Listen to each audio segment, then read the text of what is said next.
Okay guys, good morning sa inyo lahat. So meron tayo rito Mitsubishi L300 FB type. Yan, ang problema nito guys, nag-i-stack up yung wiper motor niya. Yan, kumbaga hirap na hirap umangat. So ito tinanggal namin yung motor kasi ganun guys ang ginagawa ko. Tinatanggal ko muna yung motor. Ngayon kapag tinanggal ko yung motor at ito inangat namin. Yan, ganyan guys. Kapag napakalambot, ibig sabihin na motor ang problema niyan. Pero kapag hindi gumagana talaga, check nyo yung fuse, minsan guys sa fuse lang. Yan, ito kasi guys, gumagana naman do, kaya lang hirap na hirap. Bale ito guys, malambot naman. Yan, ito guys yung wiper motor niya. Yan, kinalas na namin. Yan, kumbaga original pa siya guys. Yan, anong model to sir? Din sir, baka kayo babatiin ka, ito yung may-ari. Yan, bali si sir, kanina pang umaga rito, tumawag siya sa akin para ipagawa to. Yan, kumbaga ito guys yung original niya. Hindi siya replacement, original talaga. Ang problema lang nito guys, mabagal na, kumbaga hirap na. So ibig sabihin guys, talagang may problema na to. Yan, ito guys, sasabihin ko sa inyo, kapag nasira yung wiper motor nyo, hindi naman natin na inaano guys yung mga replacement. Katulad na ito guys, replacement. Ito kapapalit ko lang na ito ng isang araw. Yan, tinakpan ko na lang guys yung pangalan niya para hindi na tayo maka ano ng ibang mga piyesa. Yan, ito guys, replacement. Kapapalit ko lang na ito ng isang araw. Yan, kumbaga pang Mitsubishi L300 din yan, kinalas ko. Yan, replacement na to guys. Ito naman guys, original. Bale ito guys, nagamit lang daw to ng may-ari, mga nasa 2 buwan lang daw, bumigay na. Ito guys, ang problema na ito, gumagana naman siya, kaya lang hindi niya kayang pangatin yung arm. Kasi nga, ang problema na ito guys, nalo-lost thread sa loob. Yan, maayos naman yung motor niya, kaya lang nalo-lost thread. Yan, kumbaga ang plastic niya rito, yung gear niya, mahuna. Yan lang ang nagiging problema sa mga replacement. Maayos yung motor niya, kaya lang yung mga plastic niya mahina. Kaya ito guys, pinapalitan na may-ari. So ang gagawin ko dito guys, itong sa wiper ni sir, ito yung ano niya. Ko-convert ko na lang guys. Excuse me. Ko-convert ko ng Surplus Japan. Yan, katulad nito guys, Surplus Japan. Yan. Bali kailangan guys ang paa niyan parehas. Yan, para maiporma niyo na maayos. Yan, katulad nito guys, 3. Ito, 3. Tapos ito guys yung ano niya, sinukat ko na. Kailangan guys ang butas niya parehas din. Yan.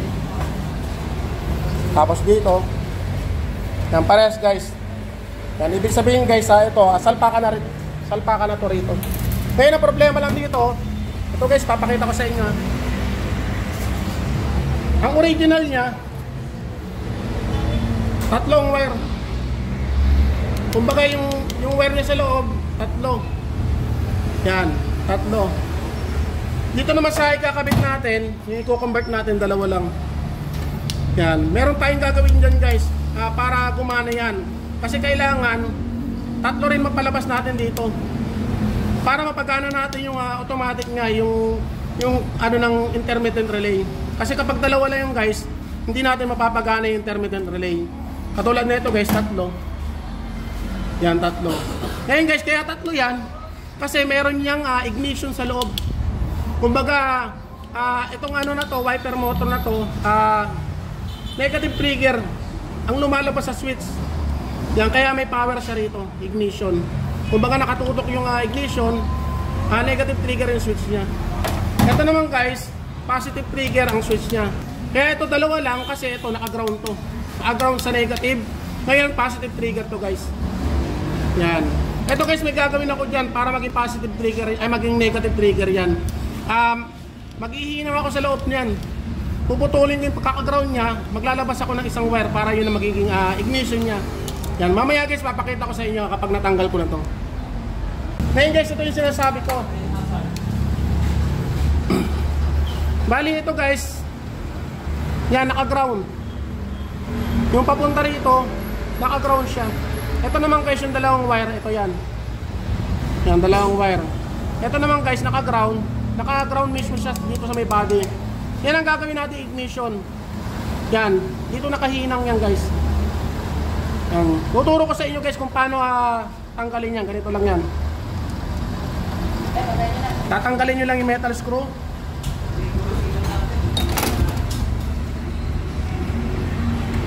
Yan, isa lang yan guys. Tapos iaangat nyo lang. Medyo ingat lang guys. Kasi ano yan, baka mabasag. Hinamari. Yan, ito guys yung ilalabas natin.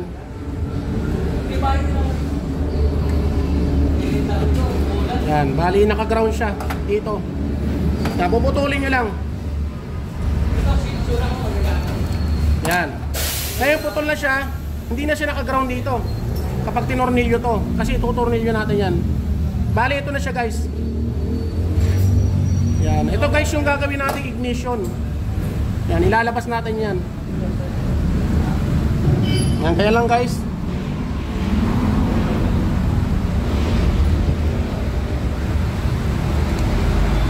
Yan, nailalabas yan guys.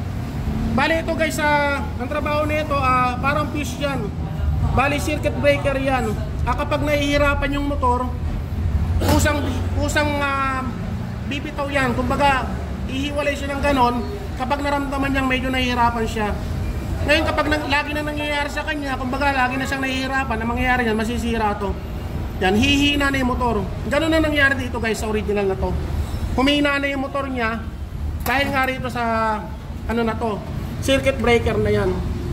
Yan, ito guys, tatanggalin natin yan. Yan.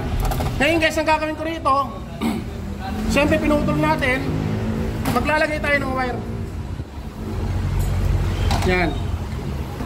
Bali, ihihinan ko yan dyan guys. Tapos ito, bubutasan ko to guys. Yan, bubutasan ko yan. Itong goma na to. Para mailabas ko rito yung wire. Yan, yun ang magiging ignition nyo guys. Yan, sa mga nagdi-DIY guys, gawin nyo lang yung, gayahin nyo lang guys. Ito magiging negative trigger na yan guys kapag nilagyan nyo ng ignition. Bali ito guys, nakatutok to sa ignition. Ako na susi, yan ang magiging ignition nya. Yan. Dito yan guys ihinang. Gayahin nyo lang yung ginawa ko guys. Ihinang yan, tapos ilalabas nyo rito. Bubutasin nyo lang to guys. Tapos ito, ibabalik nyo to. Yan, ibabalik nyo yan kasi ano yan ano ng holder, lock. Kumbaga, yan, nakakapit siya rito sa may bakal na yan. Ngayon, hindi na siya naka-ground kasi pinutulan natin. Yan, balikan na lang guys. Tapos ito, liliyahin nyo lang to. Yan, tapos assemblein nyo lang. Yan, tapos guys, pag napunan natin yan, dito naman tayo. Ito naman ipapakita ko sa inyo para mag-automatic yung wiper intermittent. Meron ako i-convert dyan dito, itong wire na to. Papakita ko sa inyo mamaya guys.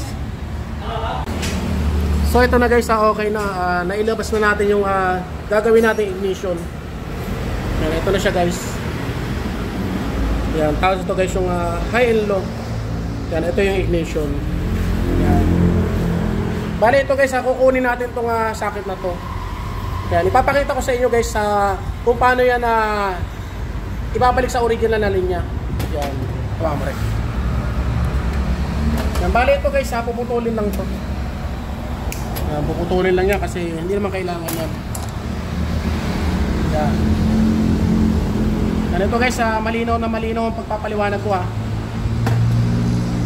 Yan, ito yung high and low ignition. Tapos ito guys yung magpapa-automatic sa intermittent relay. Ngayon itong kulay itim na to, puputulin nyo na to. Yan, hindi na kailangan yan guys. Yan, tapos ito guys, yung kulay ano na to, blue na may guhit na parang yellow. Iga-ground nyo yan dito. Dito sa may ano na to, sa may housing nya. Yan, tapos maglalagay rin tayo ng isa pang ground. Yan, para naman i-ground natin dito guys kasi wala siyang ground guys, tulad nito wala siyang ground dito. Hindi naman natin pwede itornilyo yan dito kasi may goma. Itutornilyo natin yan doon guys mismo sa may kahan ng sasakyan. Yan, ito guys, pagsasamahin lang to.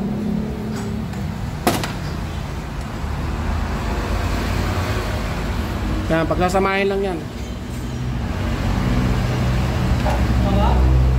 Kailangan kasi guys, yung wiper motor, meron siyang sigurado na ground. Kasi kapag nawala ang ground yan, hindi yan mag-automatic ng sakto. Kumbaga ang paling ng blade, pa iba-ibang direksyon. Yan. Tapos kailangan guys, hinangin natin.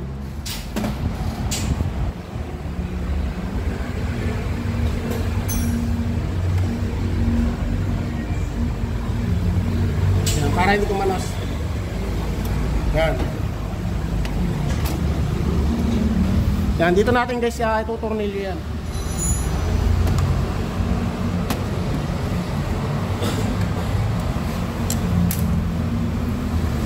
Nakaso ka rin ka. Yan, tipan lang natin. Yan, dito guys, isasama natin sa housing.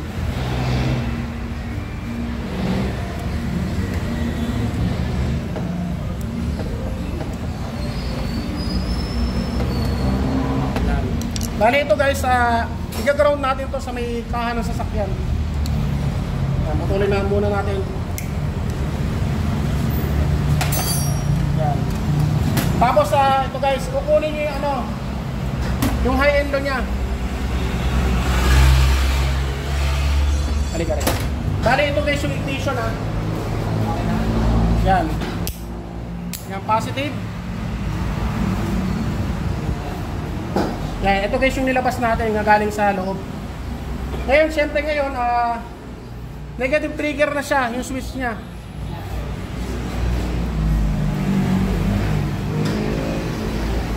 Yan, kukunin natin yung high and low. Yan, low. Yan yung low guys. Itong white. Ito guys yung high.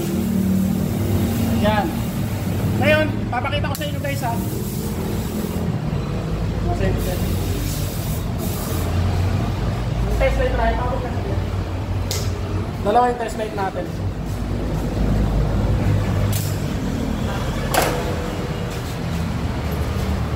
Ganito guys, may test light tayo. Lalagay natin sa positive. Wala ka. Ito guys yung papa-automatic sa intermittent relay. Yan, nasa positive yung test light Wala ka. Yan, lagyan natin ng switch na ground. Yan, i-ground natin to guys. Yan, ground natin dito Yan. Yan. Pansin nyo guys. Yan, nawawala. Yan, ito yung magpapa-automatic sa intermittent relay. Ito low. Yan. Kailangan yan guys sa intermittent relay. Yan, okay na.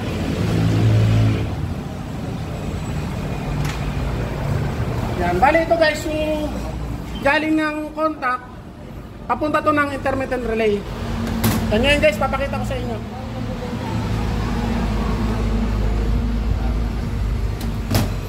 Yan, kukunin natin to. Kasi ito guys, sira na to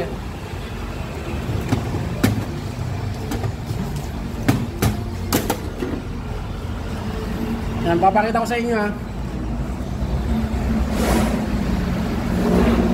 Ito guys yung blue. Yan, kumbaga wala siyang guhit katulad nito. Yan, pure blue lang, tapos may gatla-gatla na red. Pero wala siyang guhit Ito yung ignition guys. Yan, dito natin nilalagay yan.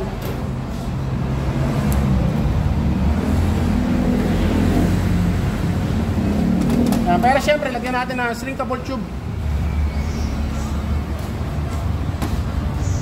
Yan, ito yung ignition natin.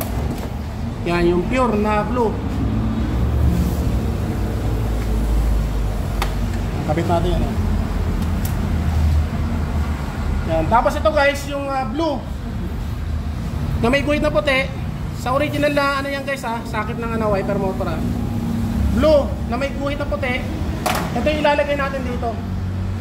Siya, papunta yan sa intermittent relay. Yan. Yan, bali sa ibabaw to guys, sa ibabaw. Yan, intermittent relay papunta, ignition.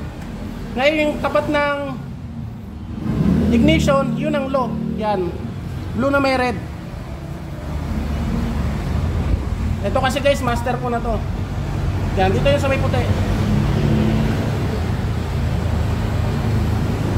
Yan, tapos yung natitira, yun ang high. Yan, pero kailangan guys, talagyan namin to ng shrinkable tube. Yan, para sa safe lang.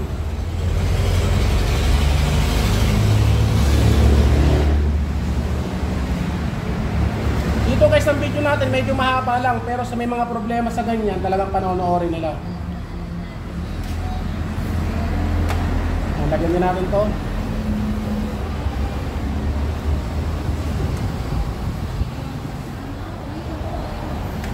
Yan. Tapos ito guys yung high. Yung blue na may guhit na itim. Yan yung high. Yan. Tapos syempre kailangan natin hinangan.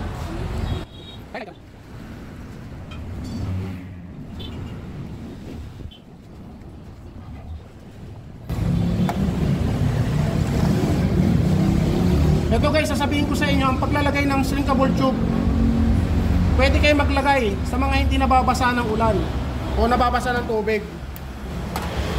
Pero kapag nababasa ng tubig, wag na wag kayo maglalagay guys ng shrinkable tube. Mas maganda pa guys yung electrical tape. Kasi pag nababasa ng tubig, mabubulok din yung ano nyo guys, yung nilalagay yung shrinkable tube. Mabubulok kasi nga nababasa ng tubig. Yan, balikan nyo lang guys. Yan, tapos ito guys, ano natin yan. Yan, balikan nyo lang guys. Ito, tapos na tayo. Yan, kumbaga ikakabit na namin ito, ipoforma ko na. Papakita ko sa inyo guys mamaya kung paano natin kukunin yung automatic yan. Yan, tapos, ito guys, pakita ko sa inyo yung mga surplus Japan ko. Yan, tinan nyo guys, napakarami yan. Hanggang dulo yan. Yan, kaya sa may mga problema sa wiper motor, yan, dalhin nyo lang dito guys sa Canlalay, Binyan, Laguna, sa GN Paladin Auto Electrical Shop. Tapos meron tayong mga video nyan guys. Yan, search nyo lang GN Paladin na YouTube channel. Yan, bale ito guys, iaayos ko na to. Tapos ipapakita ko sa inyo guys mamaya kung paano natin kukunin yung automatic nyan. So ito na guys, ito yung sinasabi ko sa inyo kung paano natin ita-timing yan. Kailangan kasi guys, kapag switch, yung intermittent switch, kailangan pag ikot niya, kailangan dito siya pupunta. Dito mismo. Hindi dito sa kabila. Kasi kapag dito sa kabila, kumbaga yung blade niya, kapag binuhay yung wiper, doon siya hihinto sa taas. Kailangan guys, dito siya bababa. Yan. Kailangan guys ito mismo, nandito siya. Yan. Pakita ko sa inyo guys Yan. Ito guys, wala pa siyang ground. Ito yung sinasabi ko guys na i-ground natin dito. Yan. So ito yung ground na nilagay natin. Dito yan. Ito. Yan. Tingnan nyo guys kung ano pagkakaiba ng walang ground sa may ground. Sir, paki-on nga susi. Yan, on lang. Yan. Ngayon isi-switch natin guys na intermittent switch. Yan. Unang pihit. Tingnan nyo guys. Walang direction yan. Hop. Sa iba-iba ang punta niyan. Yan. Pansinin nyo guys iba-ibang punta kapag wala pang ground.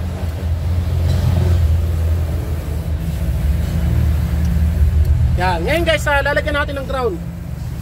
Ito ground, ilalagay natin dito para kitang-kita nyo. Yan. Diba sir? Ayan kitang-kita naman guys isang direction lang siya. Yan, dun siya bumabagsak sa pinanggalingan niya. Yan. Yan, naalisin ko guys itong ground natin. Walang direksyon. Yan ang kagandahan guys kapag may ground ang wiper motor. Yan, binalik ko yung ground. Yan, okay na guys. Kailangan guys, ito yung sinasabi ko, dito siya huminto.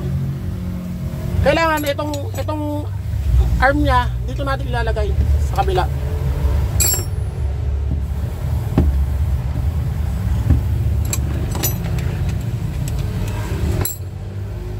Ganyan lang guys, luluwagan nyo lang. Kailangan nakaporma rito.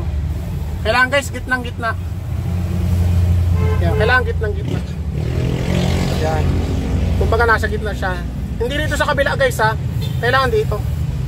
Yan, para sumakto siya sa pag-automatic ng motor. Dito siya babagsak. Yan dito. Kasi kapag baliktad yung guys, dito siya mag-automatic sa taas. Tapos gagana, dito siya mag-automatic. Yan. Kailangan guys, hindi kayo magkakabaliktad doon. Yan, bali ganun lang guys ang gagawin namin. Ikakabit ko na to. Yan, isa-set ko na. Tapos ikakabit na rin namin guys yung isang blade niya sir. Kasi baka kaya tinanggal kasi nga nahihirapan siya. Yan, ngayon guys, kakabit ko na. Tapos pakita ko na lang guys mamaya kapag tetestingin na namin. Okay guys, naikabit na natin guys yung mga arm niya. Yan, pati yung blade niya. Yan, ito guys, pakita ko na sa inyo. Sir, dito. Yan, bali ito guys, naikabit na natin yung wiper motor. Yan, tapos ito guys, yung ground na sinasabi ko, kailangan na nakakabit yan. Napaka-importante yan guys. Kapag hindi nakakabit yung ground yan o nag-loose sa original niya dito, nag-loose yung ground niya, hindi na mag-automatic yan guys. Kumbaga, gaya na sinasabi ko, iba-iba yung paling ng wiper blade. Sige sir, paki-start. Ayan. Mamaya muna tubigan ha. Sige sir, intermittent lang, unang pihit. Yan. Ito guys yung sinasabi ko. Kailangan nakabalik sa automatic. Yan. Low. Low sir. Tubig. Sige sir, low. Dahil low. Yung... Yan. Ang guys, kitang-kita naman. Napakaganda ng wiper motor natin. Hi. Yan. Okay na sir. Yan. Balik ka na lang guys. Gaya ng video ko, gayahin nyo lang yung video ko kung paano mag-convert ng wiper motor guys. Ayan. Kailangan kasi guys maibalik nyo sa automatic yung intermittent. Kasi pag nag-aambon lang, yun lang ang si-switch nyo. Yan, yung unang pihit. Yan. Para nasa original function pa rin guys. Yan. Bali Mitsubishi L300 guys, Versa van o FB type, parehas lang yan guys. Parehas lang ang wiper motor yan guys. Gayahin nyo lang yung video ko. Kahit nasa bahay kayo guys, magagawa nyo na maayos ang sasakyan nyo. Sir, maraming salamat po. Ingat po sa pag-uwi. Thank you po. Bali, taga-saan ka sir? Recommended po. Taga-saan ka sir? Gen 3. Si sir, galing pa pala ng Cavite. Hindi ko alam, kala ko sir, taga rito ka na. Sir, maraming salamat po. Ingat po sa pag-uwi. Thank you. Yan. Okay guys, ganun lang. Hindi na problema si sir sa wiper niya kasi ito talaga medyo nahihirapan daw talaga umakyat at bumaba ang wiper motor niya. Sir, thank you po. Ingat po sa sir. Yan. Recommended. So yun guys, ganun lang. Sana may natutunan kayo sa share kong bagong video. Maraming salamat.